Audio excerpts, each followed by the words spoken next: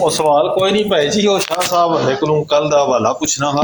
ਕੱਲ ਇੱਕ ਕਿਹੜਾ ਹਵਾਲਾ ਚਾਹੀਦਾ ਅਲੀ ਭਾਈ, ਹੁਕਮ ਕਰੋ, ਕਿਹੜਾ ਹਵਾਲਾ ਚਾਹੀਦਾ? ਉਹ ਇੱਕ ਪੁੱਛਿਆ ਸੀ ਮੈਂ ਹਵਾਲਾ ਉਹਨਾਂ ਨੇ ਆਪਣੀ ਗਾਂ ਤੇ ਜ਼ਿਕਰ ਕੀਤਾ ਸੀ ਇਹਦਾ ਨਾ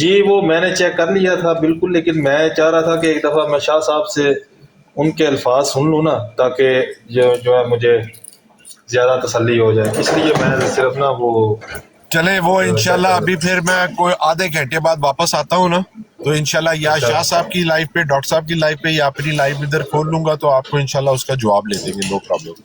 اور داؤد بھائی آپ کا کوئی کوئک کامنٹ ہو، یا اس کے آپ کا کوئی کوئک کامنٹ ہو؟ فیض بھائی میں تو بس ٹھیک ہے، جب آپ فون کریں گے تو میں آ جاؤں گا۔ ٹھیک ہے یا میں ڈاکٹر اپنی صاحب، لائف میں نکالوں گا، آپ انشاءاللہ دوسرا میں جی یہ بچے اٹھاؤں، اور پھر میں نے اپنی ابھی تک زور بھی نہیں پڑی ہوئی، عصر کا ٹائم ہونے والا ہے، گھر جا کے نماز پڑھتا ہوں، تو اس کے بعد پھر انشاءاللہ آن کرتے ہیں ڈاکٹر صاحب۔ اوکے بھائی، اللہ حافظ۔ اوکے، سب کو سلام۔